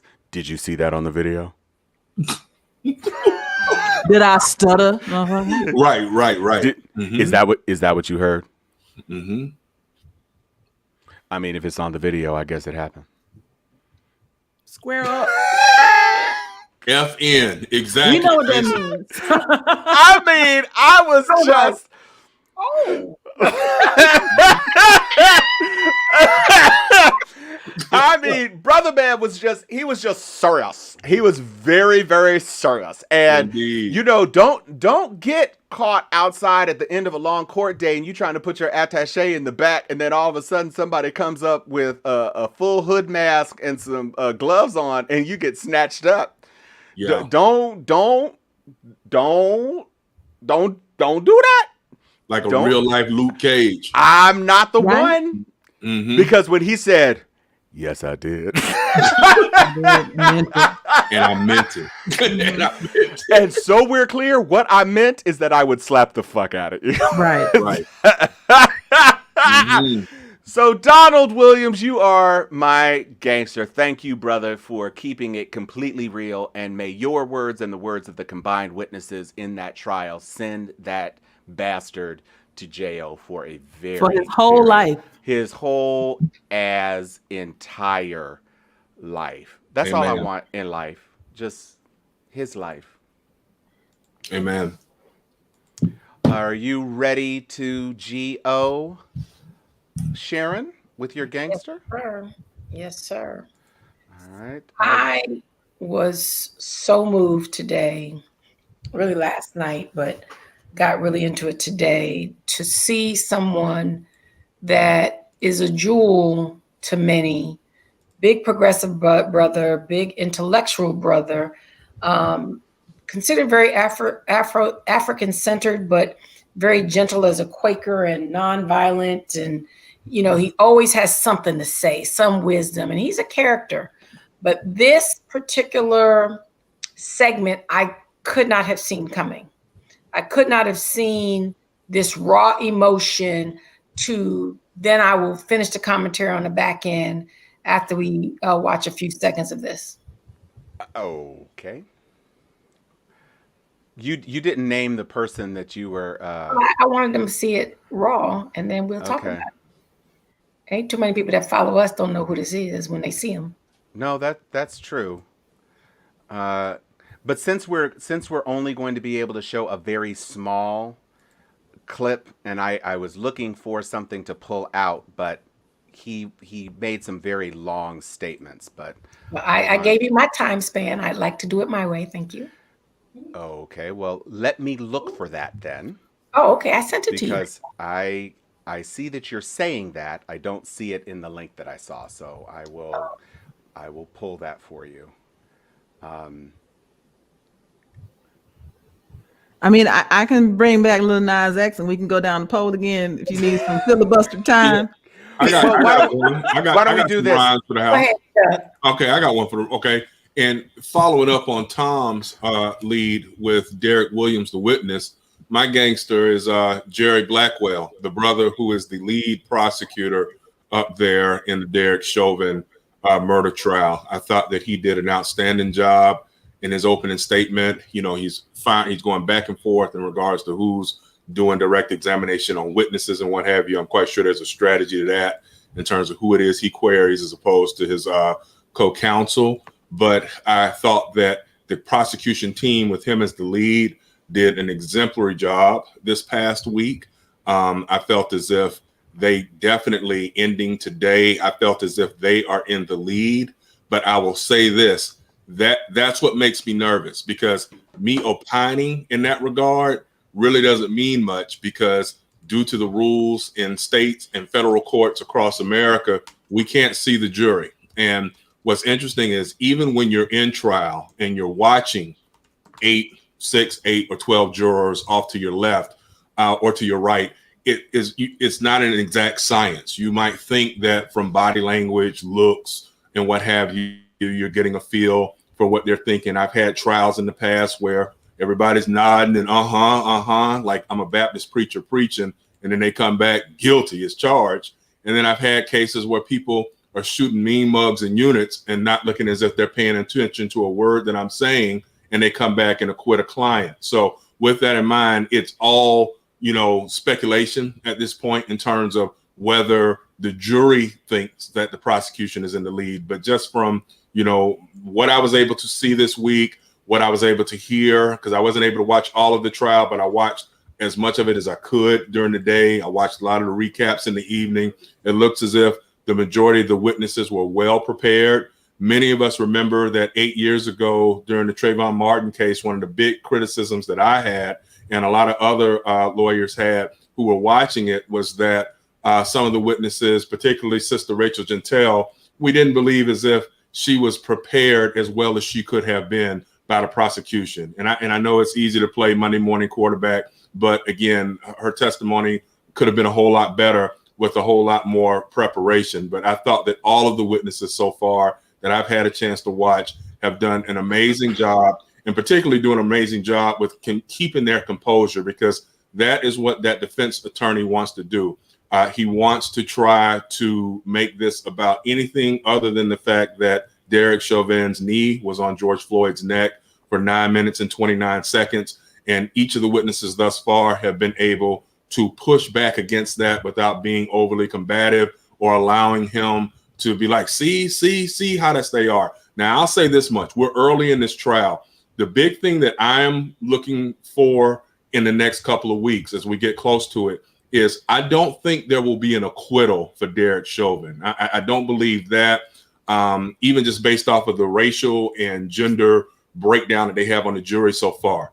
What I'm afraid of is if you get into a mistrial or a hung jury type situation, because all it takes is one. All that defense attorney only has to impress one person that there's some reasonable doubt as to whether or not it was Chauvin's knee on the neck that was the proximate cause of death, or whether it was all of this other stuff that we know to be BS. If one person buys it, it could hang that jury up, and we'd have to start all over again, or maybe not. Prosecutors have to make that decision. I'm hopeful, though, that as we move forward, and I'm optimistic that, again, justice will be served, and we're prayerful. $27 million in a civil case is good, but that doesn't mean nothing. Derek Chauvin needs to go to prison. He needs to be locked up, and he needs to not be able to ever do this again to anyone else. Money can't stop that. So with that, kudos to Brother Blackwell and the prosecution team. They are my gangsters of the week. All right.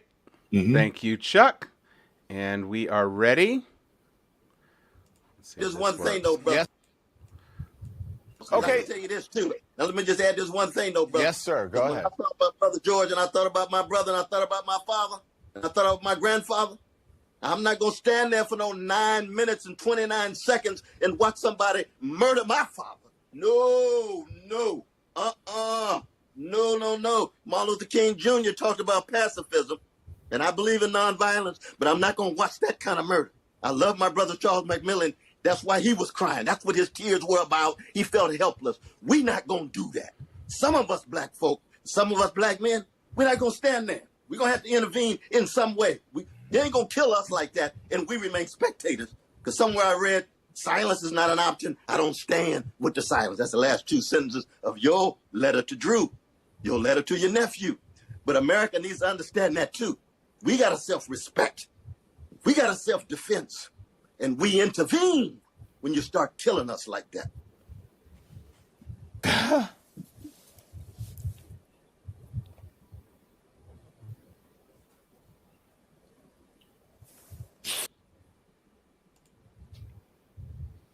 Everybody recognize that one.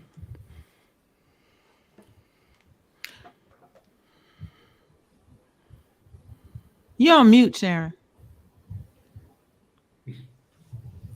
Thank you, Joy. Let's be clear. I'm glad y'all probably need that moments of silence.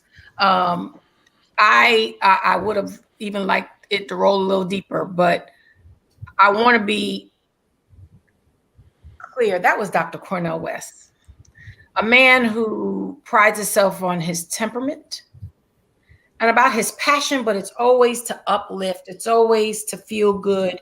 It's always for justice and fairness and love all our brothers and sisters. This broke him. Pre that segment, and you all should all go out there to watch the whole thing, the segment with him and Don Lemon. It broke him to the point that many people, particularly our elders, didn't watch the whole 9 minutes. Okay. Some people saw it, and as people say, it's hard to believe that people haven't seen it. A lot of people could not endure watching that whole thing. We're pundits. We're sycophants. You know, you cannot expect everyone to be traumatized like that. And that was his first. They did this whole pre-piece where Dr. West was like, he never watched the whole thing before until the trial. And the trial is centered. You know, a lot of us feel like we're over it. We can deal with it. Let's get some justice. But that was an assassination. That was a public lynching.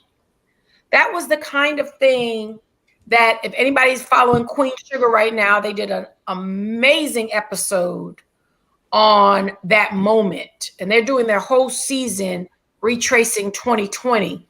And the passion, the real life passion that Cornel West showed is told in story form in Queen Sugar in the most amazing way. But to hear him literally get to a Malcolm X level in his emotion, this thing ain't over, Chuck. This thing ain't over. And juxtaposing his reaction to the brother that had on the white shades that were the white frames that testified, he was like, once, you know, he was where we are not honest as Black people to say, some people like, just acquiesce, just don't fight. You're not going to win. You're not going to make it. And we're like, oh, you shouldn't be like that. So he was just being honest to what many people fear. That's why that brother said, no, I meant what I said, but I'm not stupid. You got the weapon. You got the taser. You looking us dead in the face. And Dr. West was at a breaking point because he chose to endure those nights. He's traumatized. He talked about his daddy, his granddaddy. He went through all kind of steps of emotion that I know particularly Black men are suffering from. And the need for justice here, we didn't see nothing last June like we will see on this here earth if this man is not convicted. Amen. We don't need to fool about it. We don't need to clown about it. We need to pray that that man is duly convicted. Because if Dr. West can sit there and express himself as an elder to that level of, he tried to sugarcoat and throw in some Dr. King. He said, not this time. Not this time. And I had to lift up Dr. West because I know there are many like him of all generations, particularly of our brothers, who are suffering in silence, in prayer, in hope, in meditation, to be able to keep themselves contained. And I want to say, we know, we see you, we love you, we're praying for you, we're praying for our whole community. But this shit is real. This shit is real. Ain't no degrees, ain't no ageism, ain't no status, no classism that's keeping the trauma that our community is suffering from and the demonstration of total submissiveness at the hands of 6F that our community is being victimized by. And I felt the emotion of 2 generations of Black men having that honest conversation, one to anger, one to tears, was so real. And we need to give our community the platform to talk about this more genuinely and honestly in order to help lessen the damage and the PTSD that's going on in the Black community. Amen. Let's be clear about one thing too, Sharon, because everything that you're saying about the depth of emotion and the consequences of people making less than a fully moral and just decision about this man's conviction, there are forces in this country who are banking on it. Yeah. There are forces in this country who would be no happier than if this turned into helter skelter. Because they need a Black January 6th. That's what they need. They need a Black January 6th. You're right.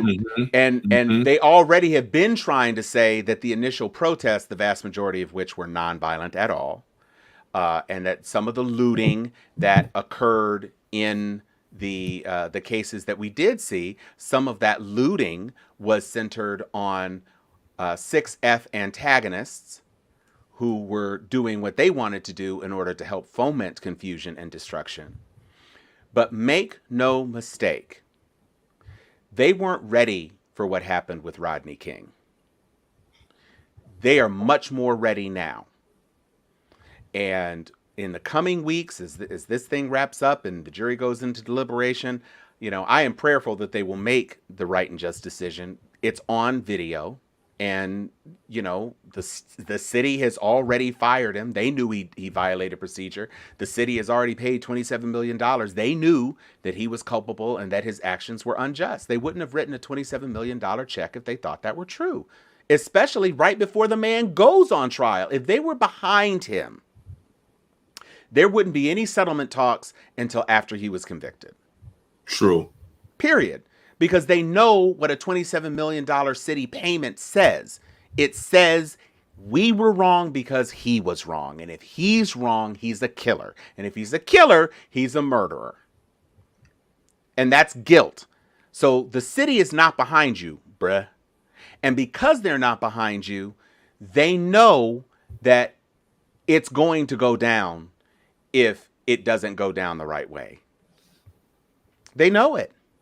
And so it's a nice little dog and pony show, but this is not the same as some of the cases of the past.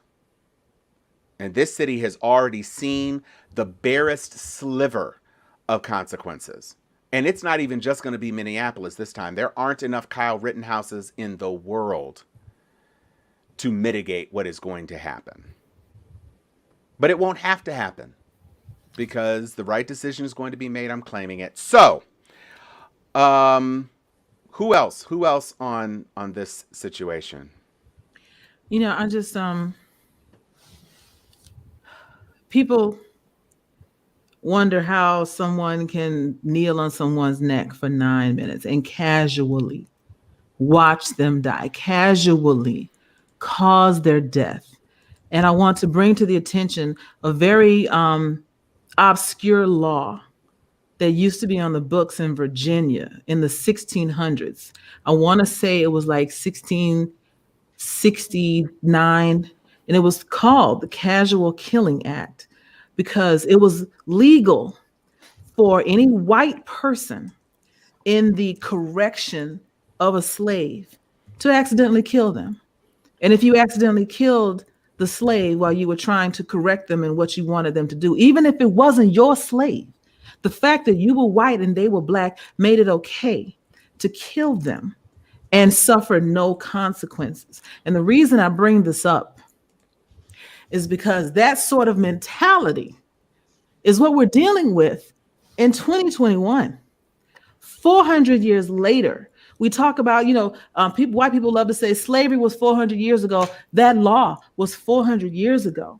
And the vestiges of those types of laws, because that wasn't the only one, where you say, you know what, these individuals, these animals are less than human. And if you kill them by accident while you're trying to correct them because they said something or did something or acted in a way that you didn't like, it's okay.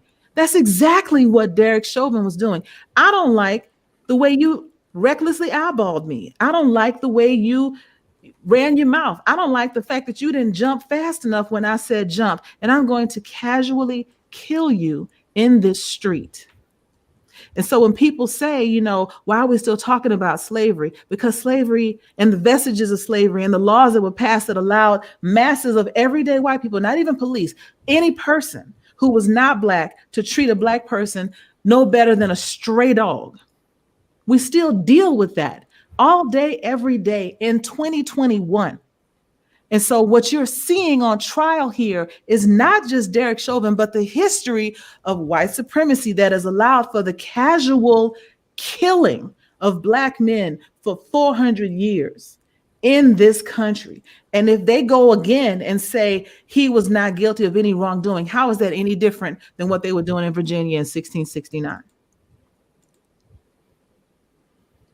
Wow. That's my question. And just in case you were wondering, Joy did get the date right first try. And that's the panel that we have on this show. Exactly. Just saying. Mm-hmm. Chuck, do you want to weigh in on, well, you've kind of weighed in with Yeah. Gangster. Yeah, I'm good. I'm just, the only thing I can add, y'all, is there's that part of me. It's the absurdity of being black in America. It's that PTSD that Sharon talks about. It's the fears, Joy, and you and Tom that are talking about. It sucks to know that there's a whole video that many of us have watched that should make this open and shut. And I still have that deep down gut. I don't know, because I just don't know. It's a shame that the system has failed us so often over these last 400 years that we still don't know. But what I do know is what Tom said, which is if they don't get it right, I won't be using my platforms to stoke violence, but I damn sure won't be using my platforms to quell it either. Quell it. Let's just I know put it that's that right. way. Okay? No, that's right. Come what may. Come what may. Mm-hmm. Why, thank you, Gerald Williams. We are to the point where we are ready to close the show. There is a bit of a heavy tone that we are ending the show on. We are ending once again, as has happened so many times on our program, discussing issues of race. And there was a piece of video that I wanted to show that I think is a good button on today. I'm not going to show the whole clip, but I will show some of it. And it speaks to one of the enduring pieces of interplay that happens in our culture. And it's about, as so many things are, a word. Just, I don't know what to do when I hear my friends using this word in a song. I don't know what to do when it's all the time. Words don't have meaning without context, okay? My wife refers to me as honey. That's accepted and okay between us. If we were walking down the street together and a strange woman referred to me as honey, that wouldn't be acceptable. The understanding is I have some sort of relationship with my wife. Hopefully I have no relationship with this strange woman. When I was young and I used to go see my family in Philadelphia where my dad was from, they will all call him Billy. His name is William Paul Coates. No one in Baltimore called him Billy, and had I referred to my father as Billy, that probably would have been a problem. That's because the relationship between myself and my dad is not the same as the relationship between my dad and his mother and his sisters who he grew up with, right? We understand that. It's the same thing with words within the African American community or within any community. My wife, with her girlfriend, will use the word bitch. I do not join in. I don't, say, hey, I don't do that. This is so important because he goes on to discuss the mania that 6F people have and the sense of entitlement that they have to that word. And he contextualizes it by saying, we made up this word. And so why can't we say it? And as everybody on this panel knows, and anybody who's ever looked at any of my pages knows, I don't use the word. I don't find the word acceptable in any context for anyone, by anyone. But there are people who do, and I'm not that type of person to launch into a soliloquy about why it's wrong every time I hear it. I would be doing nothing else. So I think it's just important. I have never had a desire to embrace the use of a racial slur against another group of people. It's not something where it's like, oh, I just wish I could say. It's part of being a responsible and human being who lives and respects other human beings. It's just not something that I'm compelled or have any desire to do. And I understand that this word in particular has a lot of popularity in certain segments of the artistic community. And, some people have made passionate arguments about how it's something that we can claim and we can do and da-da-da-da-da. But the 6F people who have a challenge in their spirit because they can't sing a certain hip hop song without feeling a way. Okay, then maybe that song's not for you either. Maybe you can just put it in your AirPods and walk throughout your day and hum. Maybe that's what you could do. Because what you're not going to do is on the basis of, some little internal feeling of entitlement, say, I should be able to say that. That's just not something that you are going to be able to do. Especially when you got brothers like Donald Williams standing to fuck out you. Yes, I did. I'm in it. So, I mean, you just and the little girl who started the question. I mean, I hear it all the time. And what am I supposed to do? My friends like, you're supposed to put your ear pods on and do this and skip to the next song. If you feel like you can't help yourself and just enjoy the art for what the art is, you need to be an unpaid member of his background chorus, then I guess you're going to have some challenges in your life. And there's no reason for you to have those challenges. You know, I got two things to add to that. One, when Mr. Coates was talking, he mentioned that specifically white America, because that's where they tend to use the word the most, felt like this is the first time anybody told them no. Right. The first time anybody ever told them it was something in America that they couldn't do or couldn't have. It wasn't for them. And that invoked a desire to do it just because they were told not to do it. So that's my first thing. But my second thing is I'm a huge fan of Todrick Hall. If you don't know who Todrick Hall is, Google him. I'm not going to go into it. But Todrick Hall is a gay performer, and he has a fire album. I think it's House Party 2. And on that, he has a song, and the name of the song is The F Word. And I listen to all his music. I'm bopping in my car. I'm loving Todrick Hall. But when that song comes on, you know, the first few words are, they call me F. You know what, Skip? I love him to death. I've supported him by buying his music. I just don't feel, even as a listener, that I have the right to be repeating that in my car, because one, he's talking about what other people called him to denigrate him.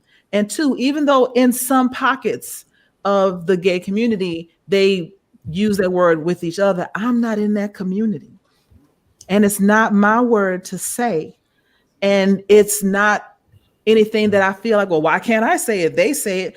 Skip the song. Support the artist. Keep it pushing. The beat bops. And if I feel like I can't listen to the song without saying it, then I need to stop listening to the song. You know, and so all these other people are like, well, it's, you know, I love Tupac. Well, Tupac got some songs with it. Go listen to Dear Mama or something. You know, go listen to another song.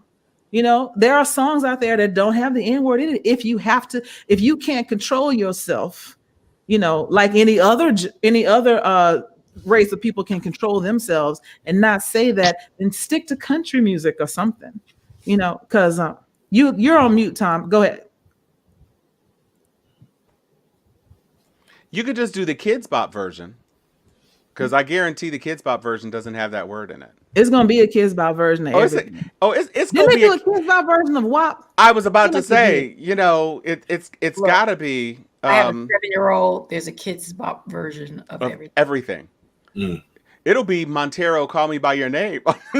The next Kids Bop, selling the shoes with it or the horns. You know, if you remember, so we talked about like good movies before. There's a movie called Dope that came out maybe 4 years ago, somewhere in there. The movie's great. You should check it out. But in the movie, there's this white guy that is cool with the black people, and he is loaning them money because they need to get out of a jam. And he makes a condition of loaning the money that I can say the N-word. And, you know, the few people that are with him, like, okay, fine, whatever, just do it. And the girl is like, no, hell no. And they're like, no, we're going to let him do it, you know, because we need this money. And so he gives them the money. They make the transaction. They all agree to it. And she agrees to it too. And then he's like, yeah, something. He says N-word. And she's like, and he's like, you hit me. I didn't say I wouldn't. I said you can say it. I didn't say the consequences. Blammo! So remember that, people, as you go about your day. Everything has karma isn't always a bitch. Nope. But she got consequences. And with that, I'm Tom Cunningham. I'm Chuck Hobbs. I'm Sharon Letman Hicks. And I am Joy Stevens. And we are Steel Sharpeneth Steel. Yes.